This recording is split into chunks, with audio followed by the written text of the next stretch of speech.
because their picks are already selected, you just don't know it. Being perfect no longer matters. It's what the adopting families are looking for.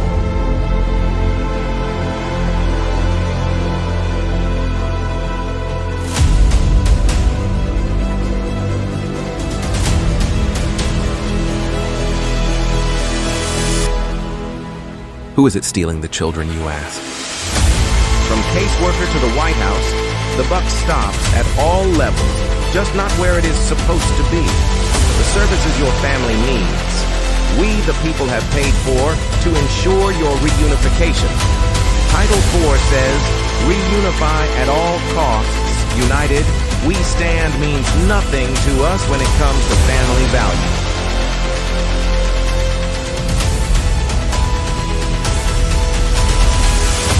Children are being ripped away from their families. Parents are reverting to addictive behaviors to cover the pain. The trauma caused by child removal is just being recognized, and the results are atrocious. Termination of parental rights is not healthy for anyone, just profitable for the people enforcing the lie.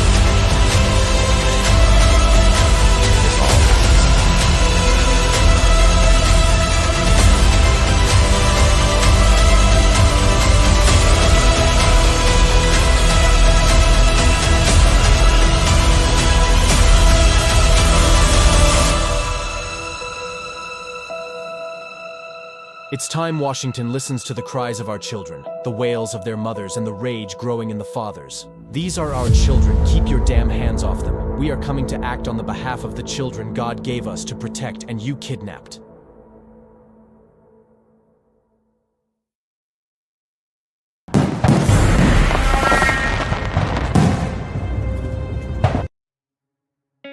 In the United States, CPS makes upwards of $3 billion per day on trafficking and selling our children. The corruption may start with the caseworker, but goes through the judicial system, passing the governor through the Senate and into the White House. The entire system has a hand in the business known as CPS. Our children are stolen every minute of a 24-hour day. They are being robbed of their innocence, their trust, their happiness. As parents, we are isolated and betrayed by a government we trust.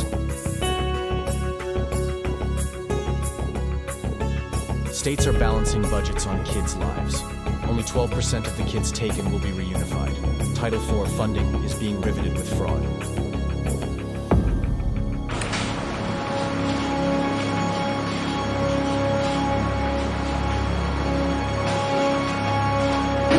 We need to stop CPS and abolish CPS.com is leading the way. Join us.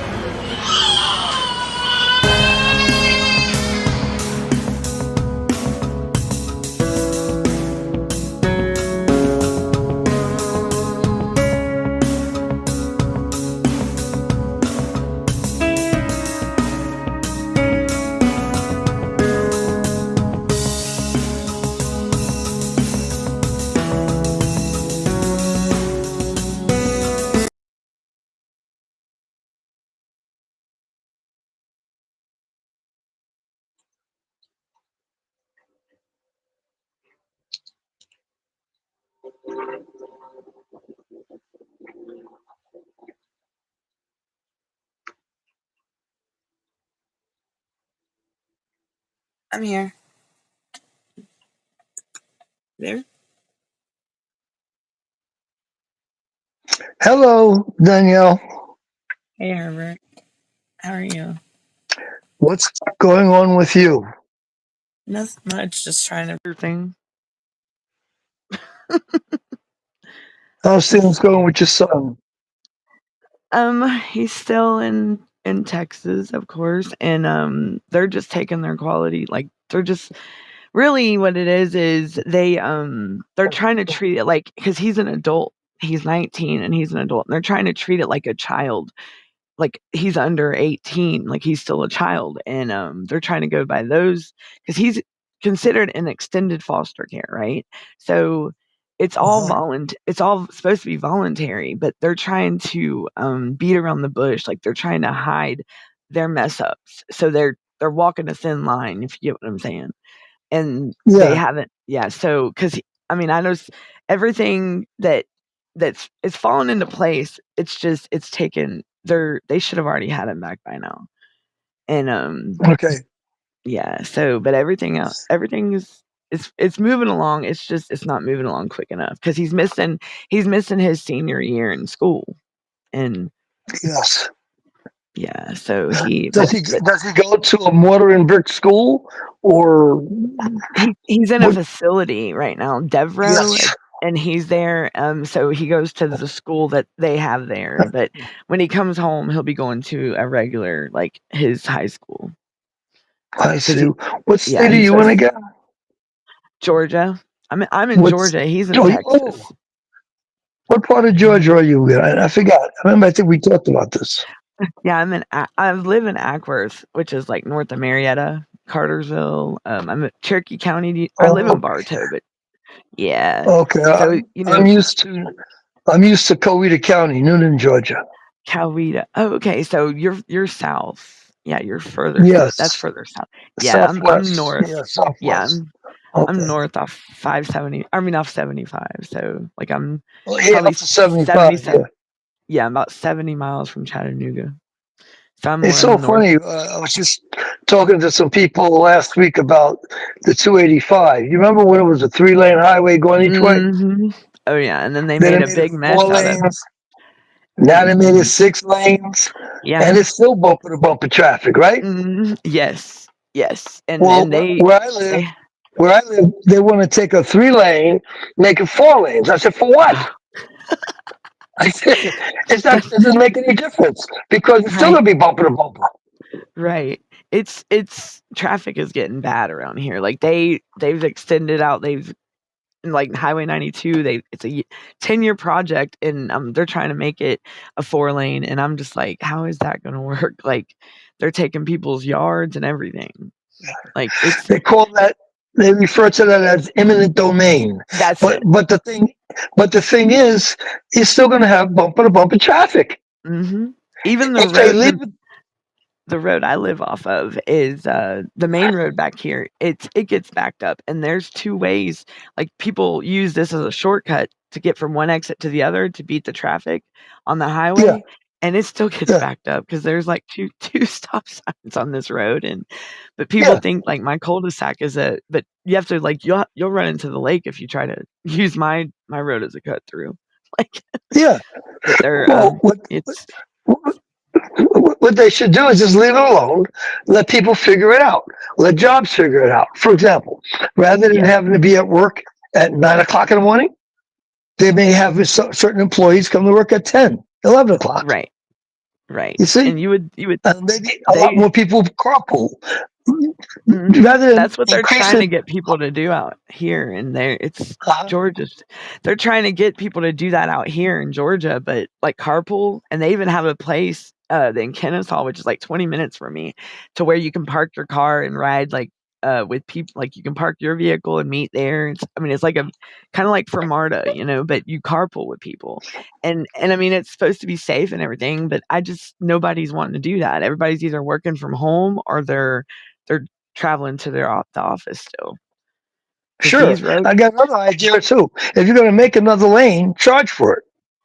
So in that other well words, you true. you got to pay $200 a month to travel in that lane. Now there is what we call like people can use the Sun Pass. North Carolina can use their pass, and they made a lane like that. Like it's kind of like the HOV lane, and Yeah. you have to I forgot how much it is, but it's the Peach Pass, and you have to have that, and you have to have that in order to ride in it. So is that what you're talking Right. about? Yeah. And then Yeah. if you're in violation, you spend $1,000 for a Oh yeah. violation or $2,000. The only bad That thing would about keep the traffic flowing. yeah, well, and one bad thing about those kind of how they have them shut down is hold on. That's how they have them shut down is if a wreck happens, it'll shut those 2 lanes down. Because if you don't have the Peach Pass, you can't get on those lanes. But if there's somebody hauling butt through there and they wreck, it'll shut that whole thing down because it's like totally separate from the main road. Like it's not. Oh, so if Yeah. there's an accident in that lane, then that's it. The lane is shut Mhm. down. Yep, and I Right. mean, so that's the only hiccup with that is the downfall. Oh, Like otherwise, it's great. I mean, Oh, okay. Well, it, to get us on track here, besides this talk, Danielle, you want to explain a little bit of your case and what you've been going through, kind of so everyone can kind of hear it a little bit? yeah. So let's see. My case started in let's say September of 2022. My mother, well, really, it started in 2011. So I got in some trouble in 2011, and I was going away for a minute, and I needed to find a place for my kids to go so the state wouldn't get them. I wanted to make sure my kids were safe and they were happy and they were not in state's hands. So I asked my family for help, and so that was 2011. That was August of 2011, and so my mom agreed, and so my son, I think he was, he was young at the time, but anyhow, so I have 3 kids. I have a boy and 2 girls. So back then, my mom had my son, my aunt had my daughter, and then my other daughter went with her, which is my cousin, because my son's autistic, and he sometimes would have maybe like aggression, and like my pretty much like when I was pregnant with him, my nanny was like, that was her the void from where my papa passed away, that filled the void was my son. My son filled, so that's why he stayed with my nanny and my mom while I went, because I had to go do some time.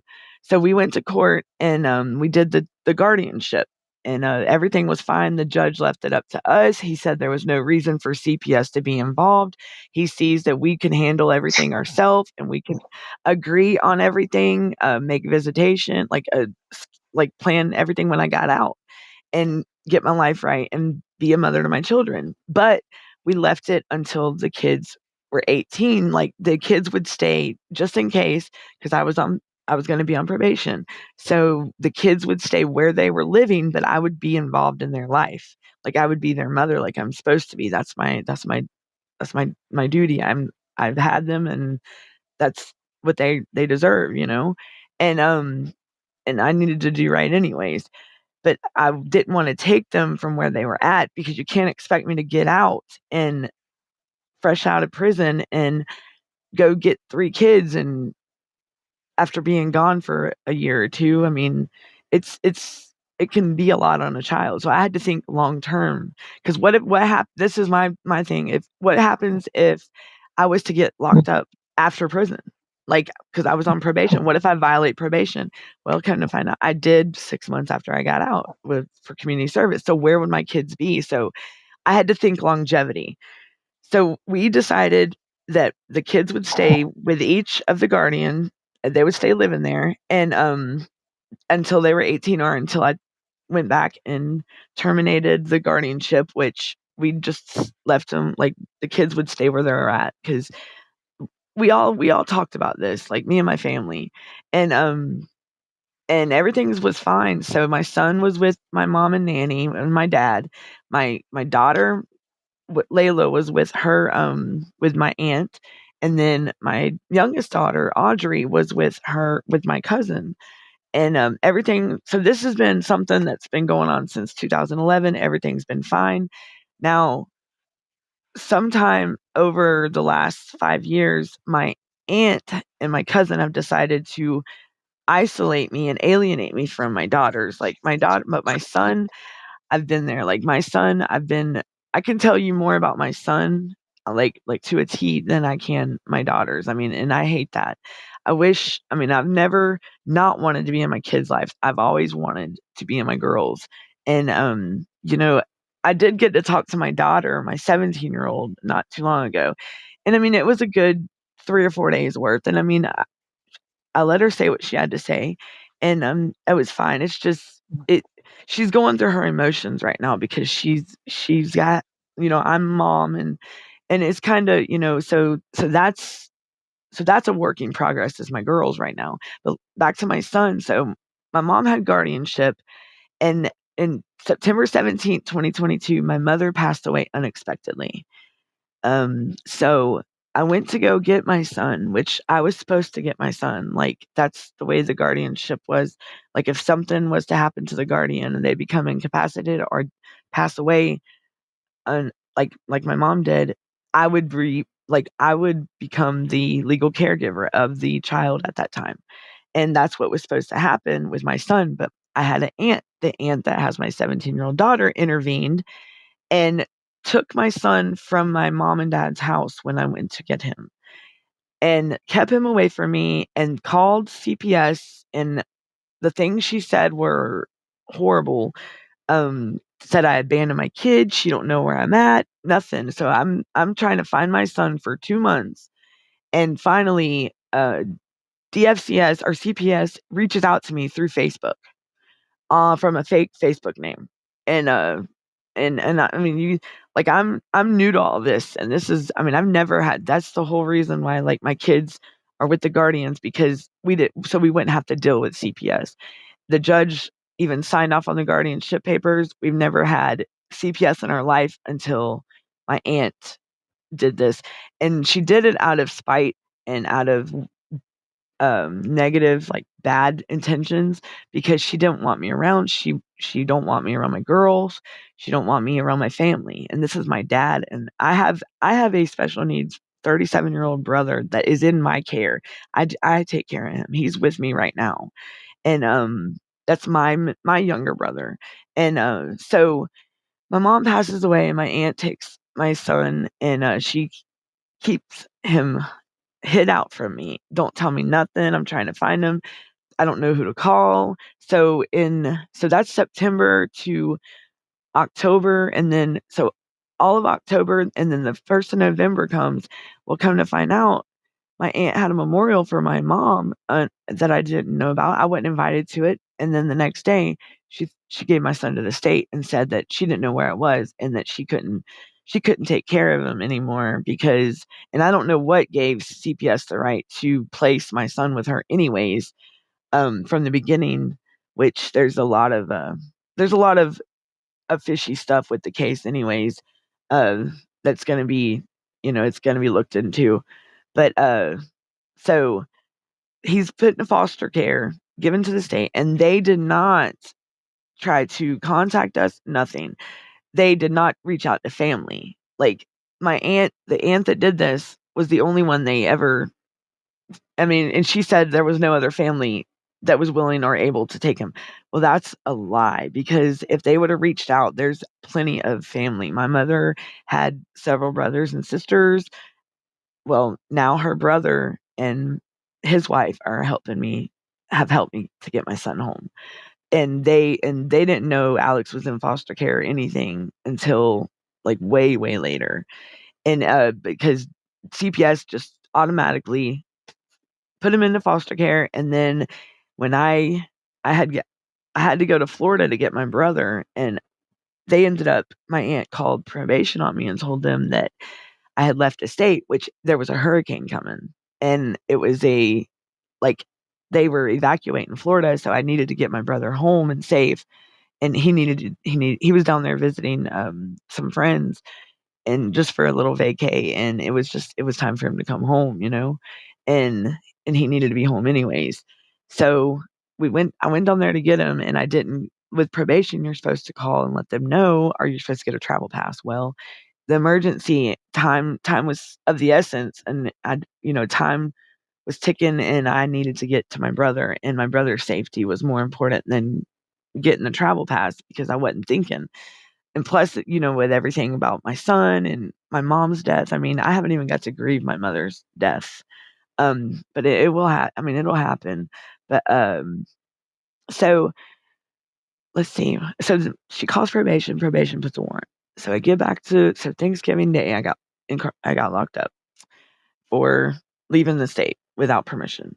And I was gone 60 days there. So during this time, have I go to my disposition and adjudication while I'm incarcerated. I didn't even get to go in the courtroom. So I don't know, and it's like everything has been hush hush with me with my case. And it's messed up because next thing I know, the next hearing when I got out, I reached out to them and I'm like, "Hey, what do I need to do? I want to bring my son home. What's up?" Well, the court date, I'm told that he's going to be going to Texas. And which is totally against my consent and I just don't get why they just wasn't listening to me for nothing. I mean, I was in compliance with probation. I'd even did my parenting class on my own, and, they wasn't hearing it. They were going by false information about I'm not and I'm not gonna go in, like, full detail because, the case is still open right now, but, my son was sent to Texas, League City, Texas. His home state is Georgia. He's out at Devereaux in League City, Texas, no family. I'm on probation, I can't leave the state. I'm a all the boys got. I'm his mom. I mean, and my like, him and his uncle Jay they're supposed to be like, that's what they wanted. They wanted to be which is 2 disabled people, my son and my brother, and they're like 2 peas in a pod. They're perfect together. And I'm willing to take that on because they deserve to have a chance at life too. I mean, I'm sorry. I'm not 2 disabled people. I'm more than willing and more than happy and more than able to take on that challenge. And I will. And if I have to, like with my dad, if I have to get my father too, um, I will. And people I don't see like well, the place he's in, my son is not aggressive. My son, it's a behavioral health facility, and he's been out there since February of 2023. And I've got to hug my son one time since he's been out there. I got to hug him one time before they sent him out there, and I have to see him over a video. My aunt and uncle have done everything that needs to be done, and so have I, to get him home.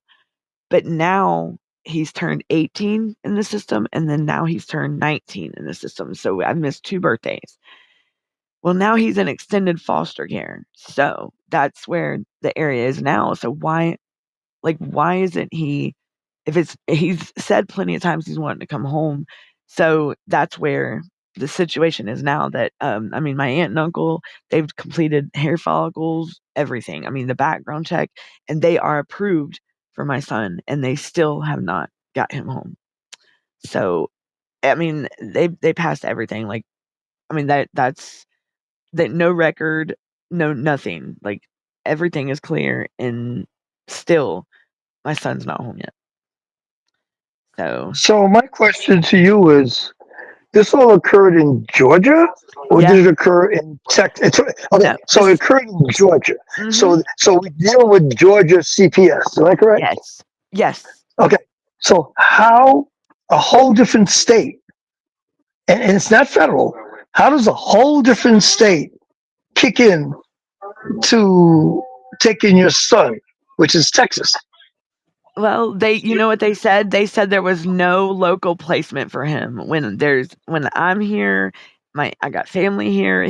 My son comes from a loving home. Like he's been loved, and he I mean the boy has a family, and they said there was no placement for him here in Georgia.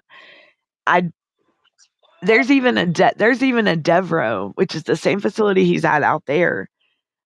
There's even one right down the road from where I lived in it's in Kennesaw, which is like maybe 20 minutes from me. But my son is not a behavior problem. And the thing is that's what my aunt made him out to be. Like he's a danger to them, and she felt for her life, and the aunt that did this. I mean, she did it all out of spite. Like I mean, she and it's sad because this pertains to those people, those anonymous callers that call in and make false allegations or false reports. Well, that's my aunt. That's what my aunt did.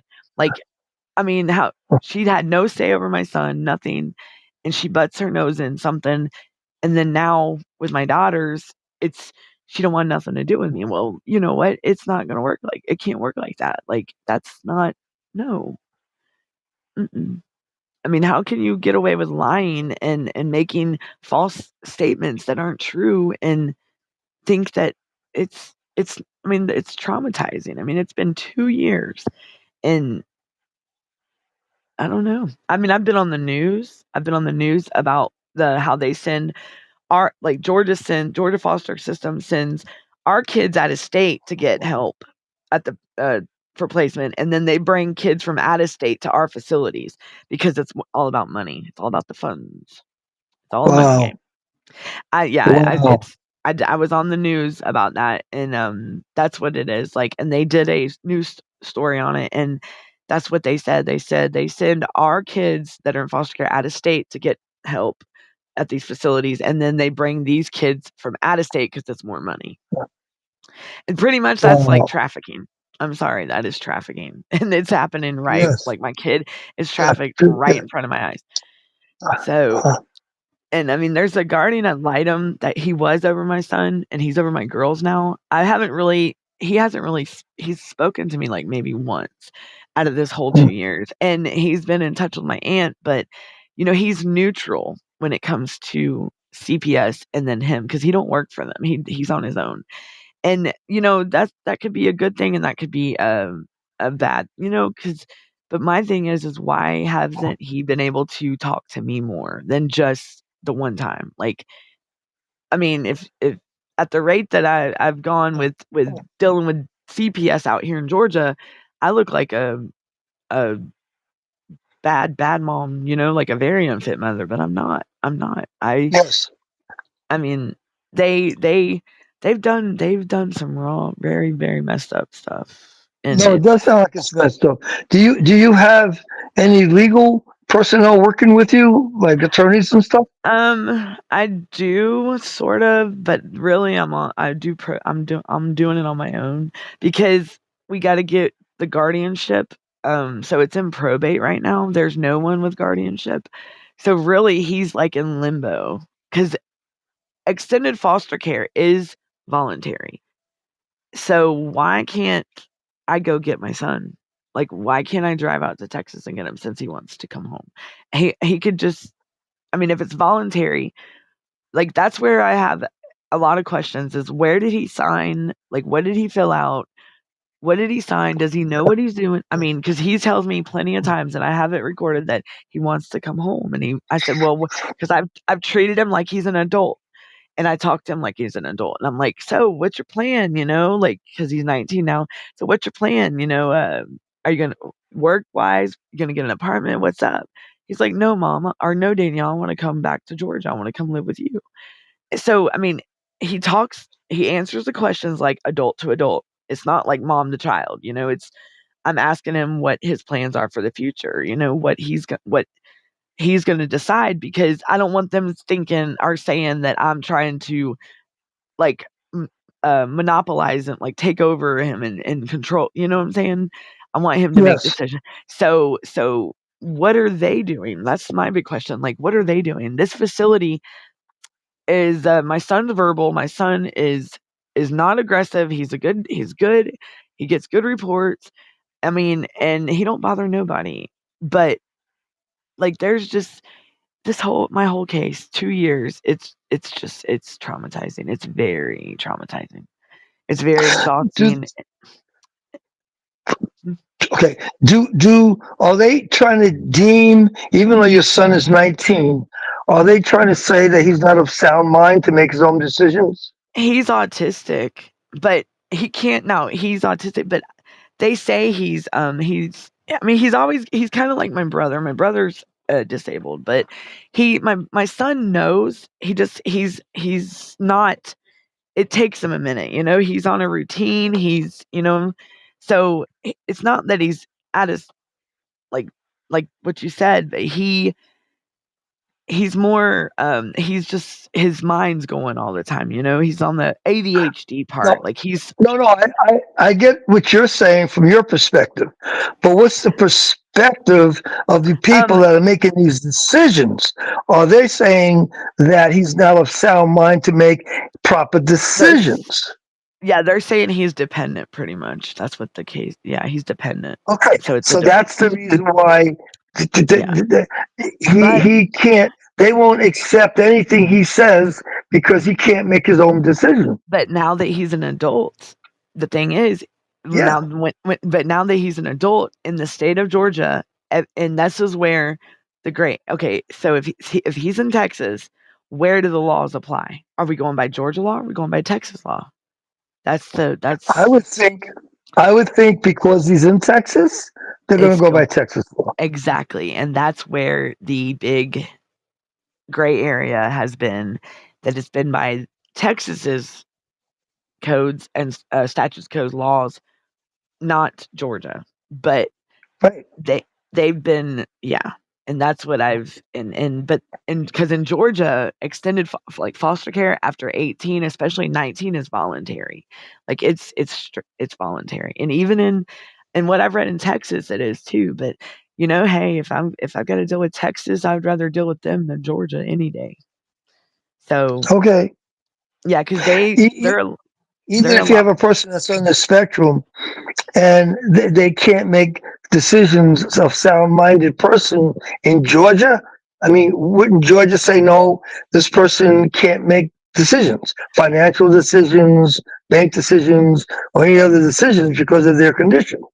Well, I mean, he like that's the thing. Like when they got my son, when my son was given to the state, they didn't know nothing about him. They didn't know nothing until I came in the picture. My son was mute. He wasn't talking, and he started talking when and he told him, he's like, I told you Danielle would be coming. She might be a little bit late, but she's here. And that's the first time he talked. Like the boy, he just lost his Meemaw. I mean, he was traumatized. Nobody told him that she's passed on. I mean, he's still this family member that done this just snatched him up from the house that he's always known.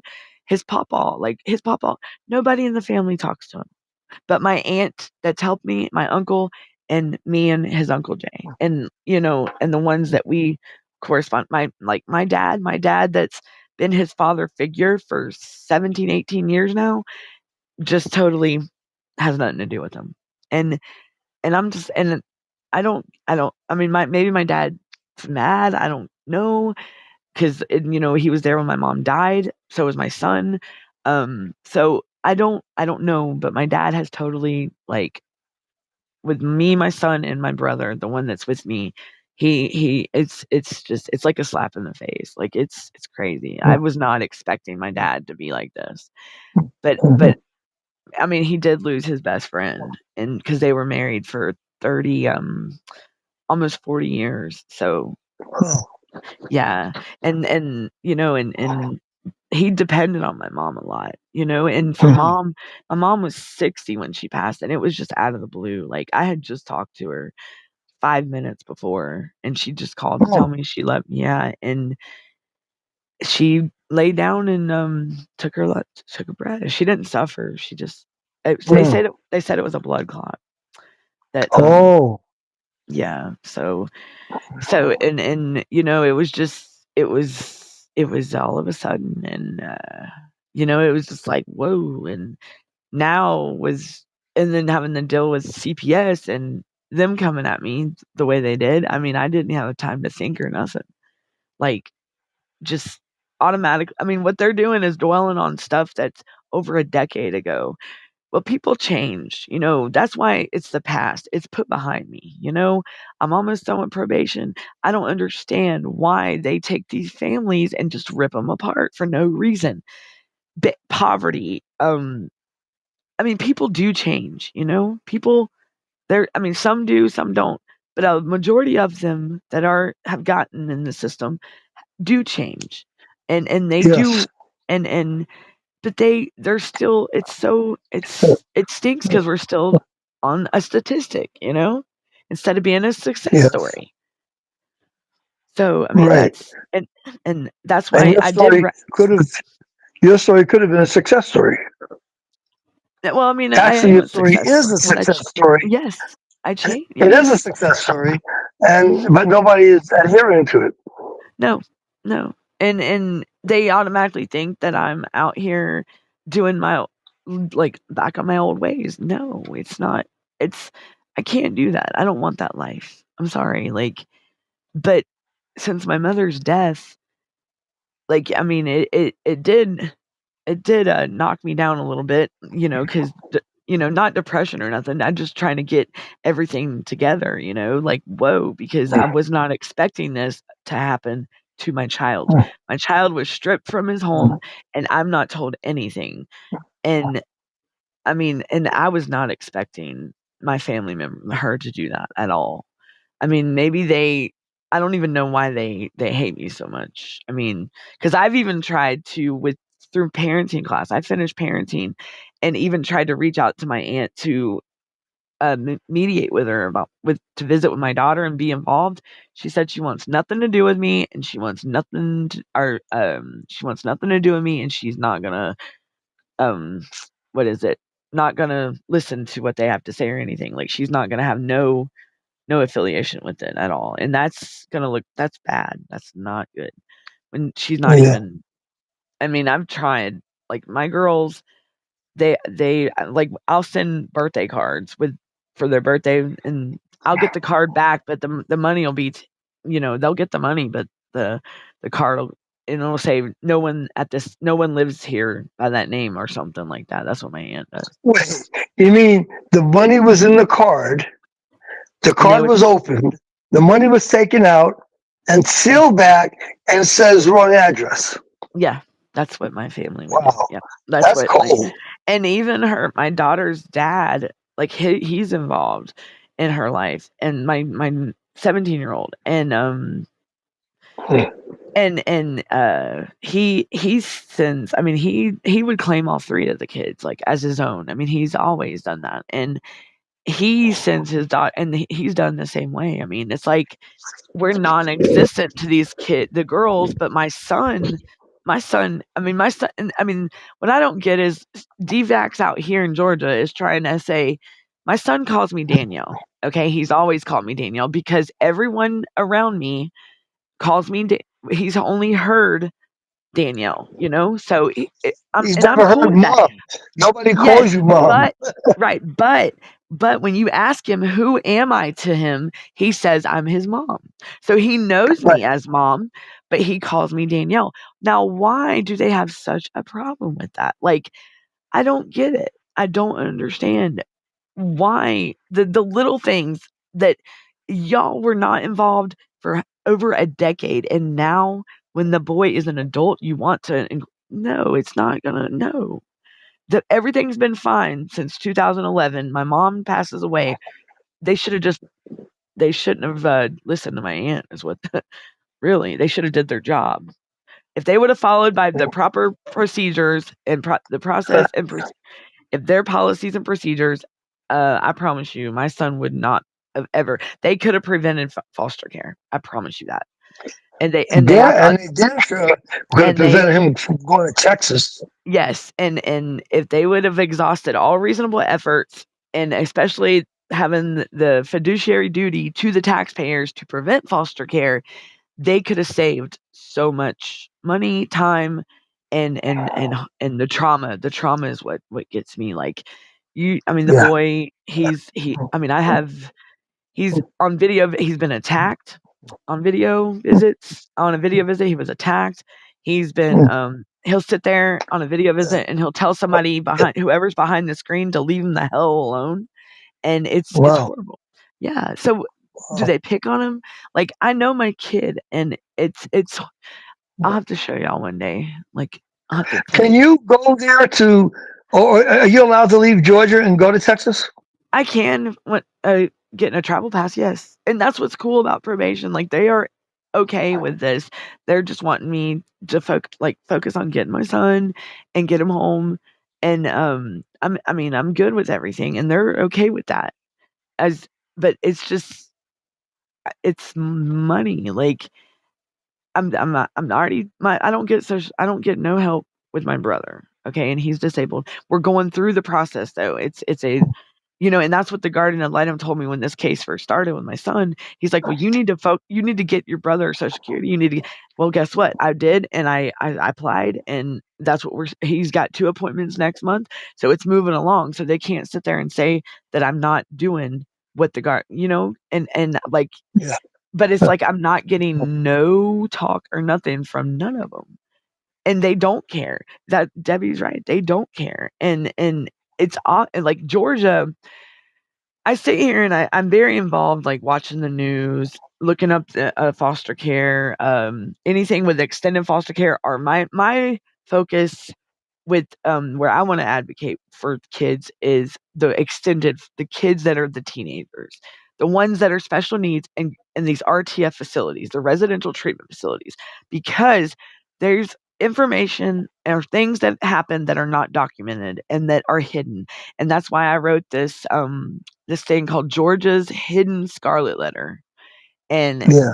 it's pretty cool. And I wrote a song, it's a poem, and it talks about like ICPC and everything, and it's really cool. But it's like it's talking about like Georgia's hidden foster care, the systematic failures that they hide, that Yeah. people that need to be addressed, that need to be, and that they're not make, oh, well, we do this. Well, why don't sweep that under the table? No, that needs to be. I got so many responses from DFCS out here that my kid with through John Ossoff, which is a senator, a federal U.S. senator, but Georgia is his state. I don't know if you've heard of John Ossoff. Um, No, he's I haven't. he's a U.S. senator, but Georgia, he's over Georgia, and he represents Georgia, and and he I was in touch with him and his subcommittee, and they had a and huh? Go ahead. You said you've been in touch with them. Yeah, yeah, and the CPS would respond that my concern has been reviewed and satisfactorily resolved. Yeah. No, but come to find out, that's what they were saying to a lot of cases here in Georgia. Yeah. Yeah. Yeah, So so they're saying, that cases are being resolved, but to people like the but they're not. senators, just to poof them off. Yes, right, because they were, and my thing is there, because the thing is there's parents out there that are going through this that are not, they're scared to voice themselves. They're scared to apply the pressure back to these people. And they need, and when you start I'm not going to say a fight, when this battle starts, you can't give up. You cannot back down. You got to keep pushing. And that's because that's where a lot of the parents get with these CPS cases. They don't push back. They don't push back at them because they're not. I mean, because these are bullies. They're bullies. They are bullies. They will The come man in the in. They back will. room says he did, but Huh? Do I know? the man in the back room says he pushed and pushed and pushed, but look where it got me. See, and that's what's it sucks, but you got to keep pushing because I'm telling you, it will. You will. Trust me, it gets rough. You're at the point with yours. I was at that point with my case, and I'm telling you, it was some days I just wanted to. I mean, I'm like, how could they do a family like this? Why don't they understand? Like, this is my child. This is. I mean, like, I lost sleep. I've lost. I lost myself for a minute there, because it's like the world was going on around me, but I was just there, until, and because I couldn't grasp like that my son was just what I feared over a decade ago just happened to me in 2022. Like, that is why I asked my family for help to prevent this. And the one that was on under oath that promised she would keep my kids out of the state's hands, turned on me when my mother passed away and threw my son to the state like he's nothing. Wow. And why didn't they take all three of my kids? If I'm such a bad mom and I'm being accused of abuse and neglect or whatnot, why didn't you remove all three of my kids? Because they didn't even remove my son from my care. It was her care. And that's what but I'm being, like, talk about taking a mother. Like, I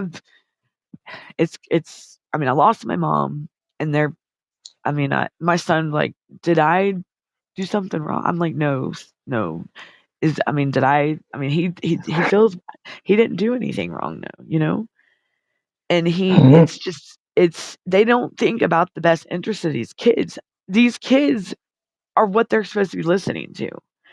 The kids that they're taking are, I've met so many parents that, like, there's even, like, I live paycheck to paycheck. I'm poverty on poverty level, but I know families that are like medium class are they got money, you know, that they even lost their kids into CPS. And I'm just like, how? And then what?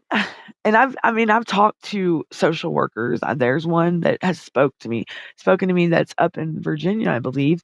And when and she's just like, you know, I want to help the parents that where they're not, these workers are not telling them what they need to tell them. So instead of trying to find out what they're supposed to do and to get their kid, they're supposed to be told that thing, and I wasn't. Like, in this case, this social worker that's up there, she's really, really cool, and she's actually helped me out a lot, with the support, like, because, I mean, you talk about every feeling there is, that's what you go through when you go through a CPS case. Any me not to ever know, I never knew that it was so corrupt until the average person does not realize how bad it is until they go through it themselves or they know someone. And I have firsthand experience now because wow, now I know because that's how this stuff is not, it's not out there like it should be. It's starting to.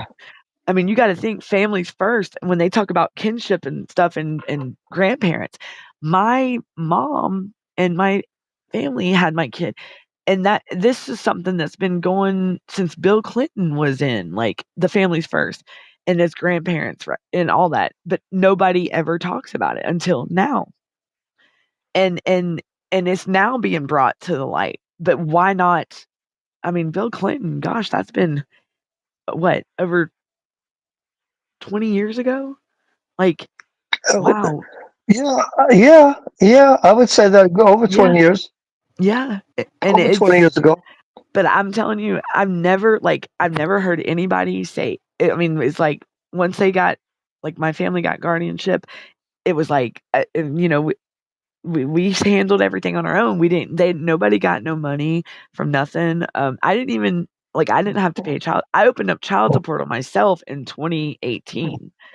Um, and You know, and then my son, he's always received his Social Security, but I mean, everything was fine, but I don't see how CPS after a decade can involve themselves because my son, I mean, they violated a lot. I mean, the from September to November, a lot of stuff was there's been I'm not even gonna I'm not even gonna put it out there yet, but So I'll keep if you didn't go away, for whatever period of time you did, CPS wouldn't be involved. CPS was never involved even when I went away. Like CPS since 2011, CPS Well, has they got never involved been because of your aunt. Your aunt introduced them. because of my mom passed after my mom passed. So a decade went by and she took my son and she thought, I don't know what she was thinking, but that's 2022 is when CPS started getting involved after a decade Because of your aunt. because my aunt made a call, yes, and she said that my son was pretty much without a caregiver. Because my mom had passed, because his guardian passed away, but she told them a lie because she acted like she didn't know where I was or nothing when she knows exactly where I'm at. I mean, And I you even were saw her at you were not anywhere. I mean, you were wherever you were available to take care of your son. right, right. I even I saw my son drug out of the house when I showed up to be with my family, my dad, my brother, my son at my parents' house. My aunt drug my son out of the house and left. Like, she was pissed because I was there. And I'm just, like, walking in. I mean, I didn't know. I'm shocked. I was speechless. I mean, I just lost my mother. I mean, like, and then I see my son hollering, "Help, help." I mean, yeah, and yeah. And The I the I'm have the sorry that, the, you went through this. the you man know, on the it's wall has an opinion on that matter, Danielle. what's And the up? opinion is you need to start looking at your state and your constitution rights because under the due process clause, it protects you and it protects families under that Under the due constitution. So process. yes. Yeah. And you're also protected under the 14th Amendment and the Fourth Amendment and the Fourth First Amendment. Amendment. Yeah. Because they've even tried to, because I've been on probation since 2011, and I got till September of next year, which I'm so excited. I've came this far and I could keep going. Like I can do this. I'm not nothing. And yeah, they have, like, they even tried to get probation. Like they tried to get them.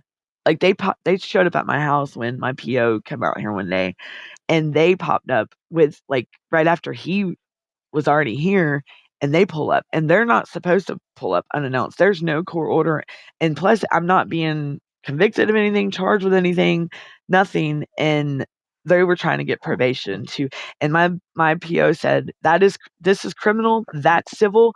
We're not getting involved. She's in compliance. That's all y'all need to know. I mean, and they that's how low they were going. Like they were taking it that far. Yeah, the violation with the color under the color law. That's what I was. Yeah, 'cause it was deprivation of. Yeah, my son's been through. I tell you, he's a lot stronger than me. He's a trooper, man. He uh he's came a long way, and I'm proud of him. I really am. He's a young That's man good. now. That's yeah. And now he's experienced some things out there at this place. But that is a things that will be addressed as soon as he comes home. And because Yeah. I've got the footage, I've got the video. I Yeah. record every video visit, and they know it. And because Georgia is a one record, or Georgia and Texas are a one person record state. So, and I have. Oh, that's good. Mhm. They refer to it as a one party state. Yeah. Yeah. So I have a lot, like, so I don't know, deprivation of rights. Yeah. That's exactly what I will be filing my civil suit in under. Yep. And the crazy thing is this all goes back to them doing their job, following their own proper policies and procedures, their own child welfare manual, which I have studied myself. I have read. I mean, has anybody ever heard of the legal term nunc pro tunc in a court proceeding ever?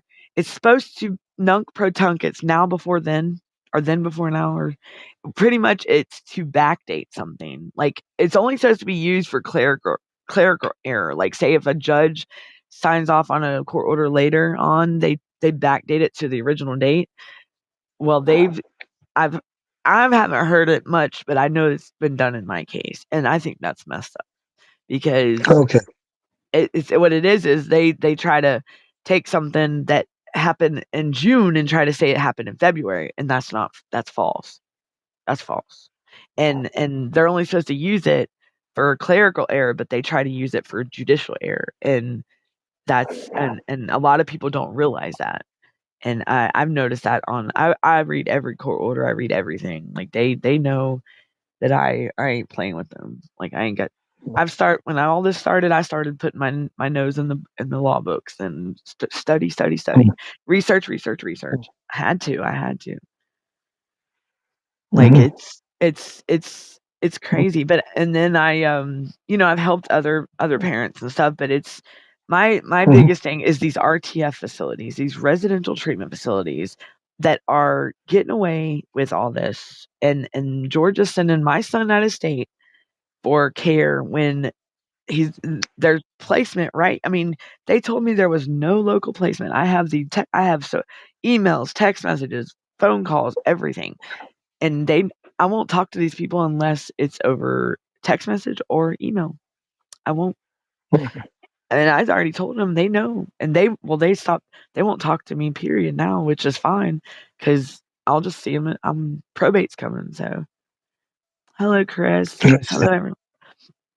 So, but yeah. So now I'm at the point that October 24th, I will be going to file my petition for adult guardianship for my son.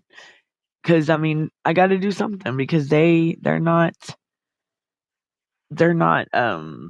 I mean, guardianship hasn't been granted to nobody. DBHDD, which is the Department of Behavioral Health Disabilities out here in Georgia, they filed for Yeah. guardianship over in June of 2023, the month before my son was 18, right? That Mhm. it's still not granted till this day.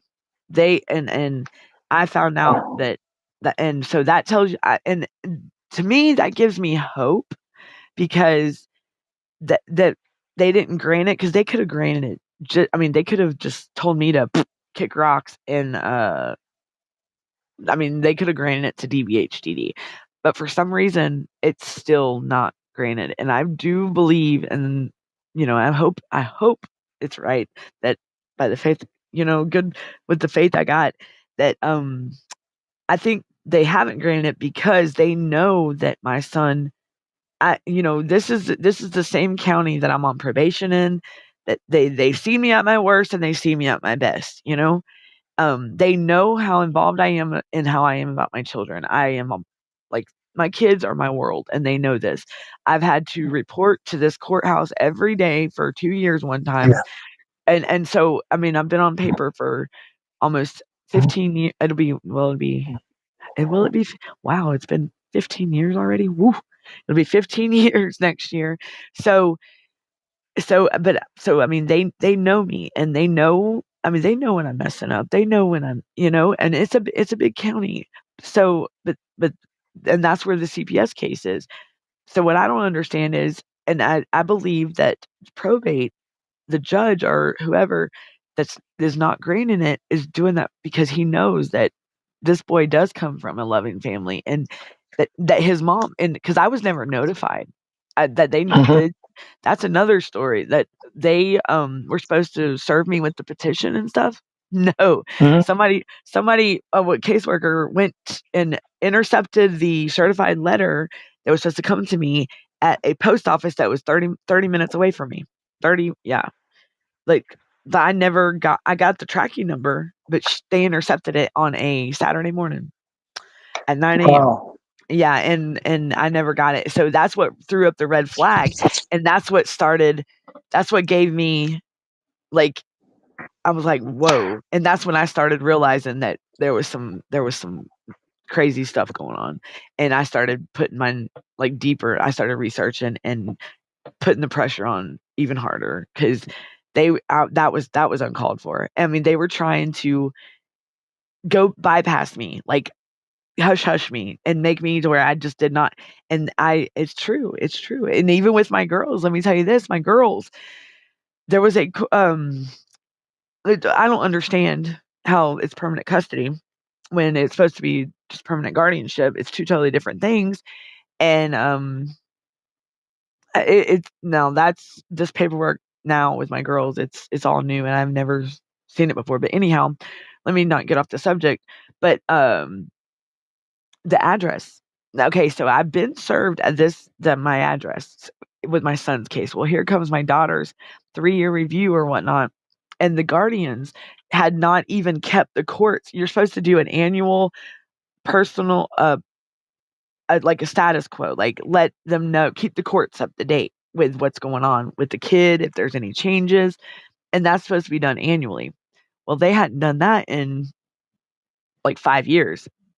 Well, sure enough, and then all of a sudden, why are me and those 2 guardians even living at the same address when I was just served at my address with my sons, and that was juvenile court in the same county, but yet here comes my daughters for a review, and all of a sudden, me and the guardians live in the same house when they've never even stepped foot, and they didn't even get the papers, the sheriff even come out and everything, and I didn't even it was a house that I hadn't lived at in over 10 years. So, how did that my address get changed in the system? Like, that's tell me if somebody ain't messing with that stuff. So, I mean, It it's sounds like your aunt may be involved in all that. oh, yeah. Oh, yeah. Well, where she messed up is when my mom died, my mom passed away, she started what she's wanted to do. I can promise you, my aunt has wanted me out of the picture since day one in 2011. It's something about my kids that that I don't even know. Like, I'm not a bad mom. I'm not this. I mean, just put it this way. She told the CPS that my daughter's special needs. My daughter's not special needs, and it's on paper that my daughter's not special needs. I even asked my daughter. I seriously asked. I mean, I told her. I said, "Don't get mad." I said, "I just want to know: have you been medically diagnosed with any kind of disability like your brother, and to make you under a quotation mark special needs?" No, mom, I'm a dual diploma because she's a senior. And I knew right then that it was a lie. My daughter's not special needs. So there's a lie right there on paper. And that's why they said they removed my son from my aunt's care, was because they were already taking care of one of my kids that was already special needs. My daughter has not ever been special needs. Like, what? Are you able to identify and get someone who could be an advocate for you? I have been talking to a ADA advocate, but I'm in the process of it. I need to do it, like, because I've been trying, and it's just like, how it's money. Money is the biggest thing, and No, no, no. There's advocates that's not going to charge you anything. I have found a couple of them, but every time I go to get their help, they always have other stuff to do. Like, it's weird. It's weird. Danielle, That's you should try hitting up Tiffany. She does the show with Darren usually. okay. Yeah, because I mean, everything with my son right now, they're just banking off him. That's all. That's all they're doing. It's all money. Like, that's why they're keeping him out there, because they get that check, they get that money, and the longer they keep him out there, and yeah, and because once he comes back home, they're not going to be getting that federal funding anymore. Okay, And man on the wall. How can she get in touch with Tiffany? I think she would have to go on the show with Tiff and Darren, or go on to TikTok and look up Wicked Warriors.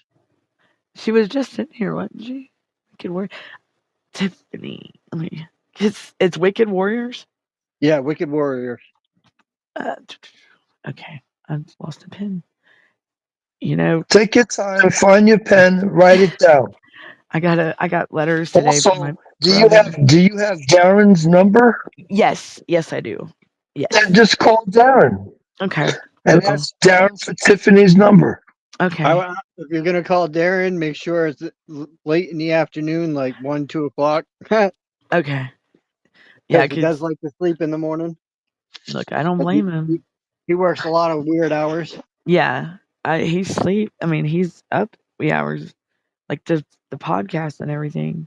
I know he gets tired, definitely. I lost. Can y'all see me? Actually, if you come on the show Okay. one day during the week and you remember, just reach out and say, how do I get in contact with Tiffany? And if I see that, I will make sure that Okay. Darren understands you're trying to contact Tiffany. Okay. Yeah, I 'cause mean, I can look back, but I don't think it's still in there. It was in there. what? What was in there? How to reach Tiffany. I'm looking Oh, back. oh. Wicked Warriors.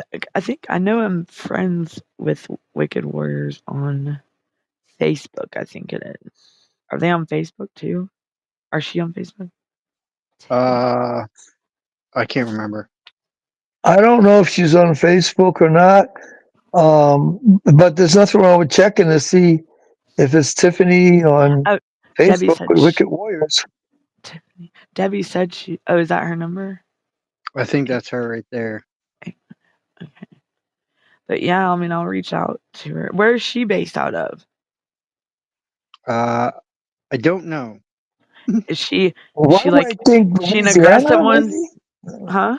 Oh yeah, oh yeah, oh Okay. yeah, yeah. Okay. She's very aggressive. Yeah, oh Because yeah. I'm the same way. And this county that's like, it's crazy how they Georgia, I don't know what these people are thinking. Like, they just think they're just I don't even know what these CPS people down here are thinking. Like, they just don't they think they're just made of I don't know. I mean, invincible, I don't know, but it's just not right.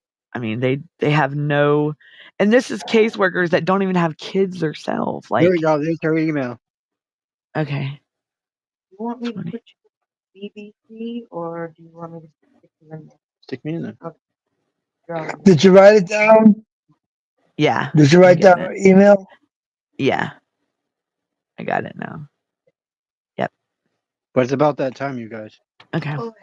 If I just want to say one thing, the type of person Tiffany is, if someone in the neighborhood calls on Tiffany because there may be a little loud music coming from her house, there'll Oh. be 7 police cars showing up, not one. That's like that's They wouldn't sounds send like one police car to say that lower the music. No, they'll send 7 police cars that to say, sounds like "Man, would you please lower the music?" that's what they do. Yeah. Look, then I'll get along with them just fine because that's what I'm the same way. Like yep. Tiffany White. They'll send 7 Hmm. just to and be polite and say, "Ma'am, Hmm. will you please lower the music?" But And there'll be 7 police cars standing there. yeah, she don't take their crap. I mean, that's how you got to be. I mean, it ain't somebody's job to bully. I mean, we're all together in this world, and I mean, ain't nobody no different from anybody else. We're all the same. We're all equal, but it's just we all just look different and act different. But we're all really, we're special in our own way. But I mean, but people bullies like for some reason, some people think they're better than others. I don't get it, and they think they Well, can use I would their suggest. I know we got to get off the air, but I would suggest you go ahead and email her and I maybe know. offer her your phone number and ask her to give you a holler. I will definitely. I'll do that when I get off. Yeah. Yeah. All right. So Thanks. last words, guys. Thanks, Debbie. Thanks, Tammy, for all the information. And Well, thanks for interacting with me. my last words are learn about CPS, find out how you can stay off their radar, and just like what's going on here, you have to. For people that don't know anything about it, as you learn now, you don't have to know anything. But once you get locked up in there, you're not getting out too quick. Danielle is an example of that. It's just like being pretty much it's just like being in a criminal case. I mean, when it's not even criminal. Like that's what they tried to perceive it as. But I mean, and it's family court is just it's crazy. But you have to do your research and just don't give up on them on your kids. Do not do All not. right. And from the man in the walls, last words are this: never give up hope. Keep fighting. Keep speaking out. Have your stories heard to the public. And Mhm. make sure that you got copies of everything you say and do. Right. Until next week on Monday night, we are out of here. Good night, everybody. Okay. All right.